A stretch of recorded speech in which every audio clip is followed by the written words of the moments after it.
Lady Padma heard the commotion echoing from the main hall and hurried over to investigate.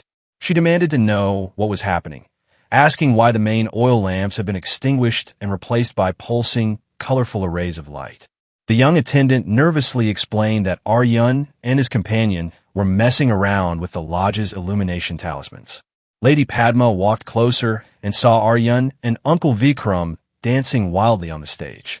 Aaryan would occasionally shout over the heavy rhythm, demanding the crowd put their hands in the air. Thinking they were being far too loud and disruptive, Lady Padma prepared to march up and stop them. Before she could, a group of wealthy young lords stumbled through the entrance. She hurriedly changed her direction to receive the new patrons. However, before she could even offer a greeting, Aaryan spotted them and shouted into his Maya Stone microphone. He welcomed the newcomers, urging them to follow the music, liven things up, and forget about life's troubles and love sorrows. He then launched into a high-energy verse about the moon being at fault for a night too beautiful and a lover too gentle. The young lords, already flushed from an evening of heavy drinking, felt an immediate rush of adrenaline when they heard the thumping rhythm and saw Aaryan and the older man going wild on stage. It was a primal reaction, much like when heavily intoxicated men find themselves unconsciously moving to the beat of a rhythmic tavern song. They pushed past Lady Padma, walking straight to the center of the hall, and began shouting the lyrics back at Aaryan, completely losing themselves in the music. Lady Padma watched the young nobles dance past her in utter bewilderment. She sighed, reasoning to herself that business had been terrible lately anyway, so it wasn't as if this chaotic display could make things much worse. Resigning herself to the madness, she instructed the kitchen staff to serve platters of fresh fruit and sweet delicacies to the dancing lords. The addition of the enthusiastic nobles instantly elevated the room's energy. When the fast-paced song finally ended, the breathless young men collapsed into their seats. Aaryan tossed the Maya Stone microphone to Uncle Vikram. Catching it with practiced ease, the older man suddenly grew spirited, launching into a melancholic but rhythmic ballad he had been itching to perform. He sang of enduring a long, blistering summer, only to find his sorrow had not faded at all. Stepping off the stage, Aaryan turned back toward the old man. He raised his hands and clapped loudly to the beat, shouting his loud approval of the performance. The casual, effortless coolness of his movements immediately caught the attention of the young lords, who eagerly followed his lead, clapping their hands and shouting their own praises toward the stage. Aaryan strolled over to the nobles' table, greeting them warmly as brothers and suggesting they drink to their new friendship. Noticing the empty tabletop, he caught the eye of the young attendant and subtly gestured for him to approach. The dim, pulsing lights made it difficult for the attendant to see, but Lady Padma noticed the silent request and quickly shoved the boy forward. Having had enough of the chaotic atmosphere, she retreated to the quiet of the backyard courtyard. The attendant scurried over, respectfully asking what the gentleman required. Aaryan clicked his tongue, scolding the boy for his overly formal tone and telling him to learn how to speak properly in a place like this. He demonstrated, asking the lords in a casual, brotherly tone what they wanted to drink. Playing along with wide grins, the nobles demanded the lodge's finest wine. Aaryan laughed brightly, promising it would be right out. He pulled the attendant aside and whispered strict instructions. He told the boy not to bring the expensive, aged wine from the deep cellars, but instead to fetch the cheap, potent palm arrack in standard earthen flasks. He ordered 10 bottles to start and reminded the boy to rely on hand gestures, as the loud music made hearing impossible. The attendant nodded furiously and scurried off. Moments later, the earthen flasks were delivered to the table. Aaryan grabbed a bottle, declaring that to honor their first meeting, he would finish an entire flask himself while they could drink as they pleased. The young lords, thoroughly charmed, insisted they were all friends now and promised to match him flask for flask. Aaryan tipped the bottle back and downed the burning liquor in one continuous gulp. The nobles cheered and immediately did the same. Wiping his mouth, Aaryan told them that from now on, they should ask for him by name whenever they visited the Lotus Lodge, promising to always secure them the best seats in the house. One of the lords laughed, swearing they would make this their regular spot and trusting Aaryan to take care of them. Aaryan pounded his chest with his fist and pointed firmly at the noble, declaring it a man's word. The lords, fascinated by his confident, unfamiliar mannerisms, mirrored the gesture, pounding their own chests and shouting their absolute trust in him.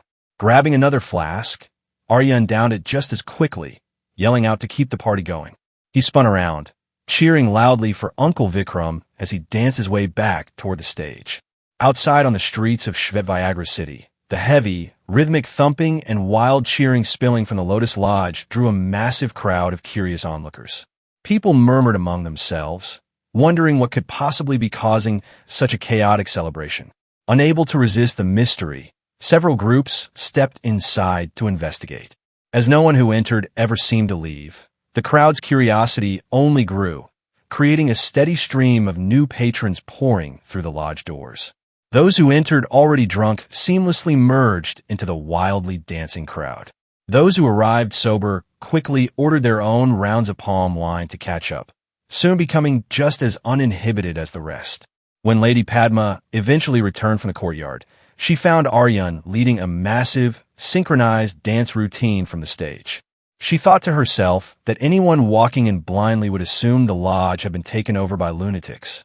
Aaryan commanded the room, urging the sea of patrons to wave their hands in time with his movements. As the exhausting, high-energy track finally ended, the sweaty patrons collapsed back into their seats. It was then that Aaryan began his true performance, having successfully softened up the crowd to introduce them to the modern melodies of his past life. He announced a melancholic song dedicated to all the lonely souls in the room. The slow, haunting melody immediately resonated with the young nobles, who whispered that they needed to learn this tune.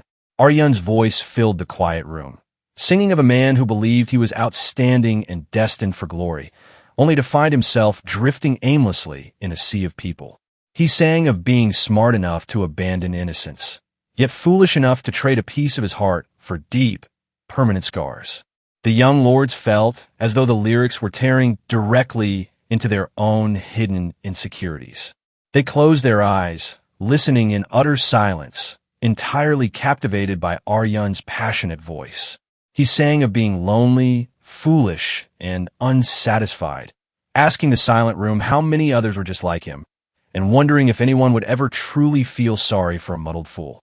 By the time he reached the final verse, the emotional weight was too much for the inebriated crowd. Had they been sober, the proud nobles might have merely dabbed their eyes in secret. But fueled by the potent palm wine, the room descended into a chorus of open, unabashed weeping. Lady Padma rushed to the edge of the stage, frantically whispering for Aaryan to do something to fix the depressing mood. He assured her he had it handled. She muttered that he was a rascal who only knew how to make people cry before retreating to the shadows. Aaryan spoke firmly into the microphone, asking his brothers in the audience to quiet down. While some immediately hushed, others were too overcome with emotion to stop sobbing. A few patrons nudged their crying neighbors, scolding them for ignoring Brother Aaryan's request. Once a fragile silence fell over the room, Aaryan announced that it was getting late. He kindly offered that those who wished to sleep could head home, but those who wanted to keep the fires burning were welcome to stay. He proposed to end the night's main revelry by singing one final, cathartic song together. He also took the opportunity to announce his daytime schedule, inviting anyone who wanted tea and epic stories to visit the tea house in the northern district of the city the following day. Several nobles enthusiastically shouted their promises to be there and support him. Aaryan smiled warmly, pounding his chest and pointing to the crowd, vowing to remember the brotherhood they had shown him tonight. A chorus of voices echoed the gesture, calling out to him as a true brother. He started the final song, a powerful anthem about watching love slip through his fingers and the agonizing search for a cherished partner to end his lonely days, only to be left scarred by a ruthless, heartless lover. Aaryan guided the melody, and the entire room followed the glowing lyrics projected by the Maya stone, singing in powerful, drunken unison. When the performance finally concluded, the patrons were incredibly reluctant to leave. They lingered in the hall, introducing themselves to one another and exchanging brotherly greetings. Aaryan mingled for a few more minutes before slipping away with Uncle Vikram to find the proprietress. Finding her in the hall, Aaryan asked Lady Padma how he had done. She offered a charming, slightly impressed smile, admitting he possessed some serious skills. She suggested he teach her a few more tricks to keep the Lotus Lodge thriving. Aaryan eagerly shared his vision, and she readily agreed to have the girls practice his synchronized dancing, prepare the specific drink orders, and manage the colorful lighting arrays. She added that he would need to teach her how to refine the visual illusions of the Maya stones to make the experience even better. Aaryan immediately pointed at Uncle Vikram, offloading the tedious magical work onto the older cultivator. Uncle Vikram grumbled under his breath about his suffering fate, but accepted the task. Aaryan then asked to be shown to their quarters. Lady Padma led them to a sparse room in the back courtyard containing nothing more than 2 simple beds, a small wooden table, and 2 chairs. Aaryan sarcastically complimented the lavish accommodations. Lady Padma laughed, asking if he was praising her or mocking her. Aaryan kept his expression completely serious, asking if they looked like the type of people who would mock her hospitality. She rolled her eyes, telling them to unpack their meager belongings while she returned to manage the lingering guests. Before leaving, Lady Padma offered a polite nod, her eyes lingering curiously on Uncle Vikram for an extra moment. Once her footsteps faded down the corridor, Aaryan turned to stare intensely at Uncle Vikram, making the older man extremely uncomfortable. When Uncle Vikram finally snapped and asked why he was staring, Aaryan boldly accused him of having a secret affair with Lady Padma. Uncle Vikram scoffed, declaring he couldn't be bothered with such nonsense, and turned over to go to sleep.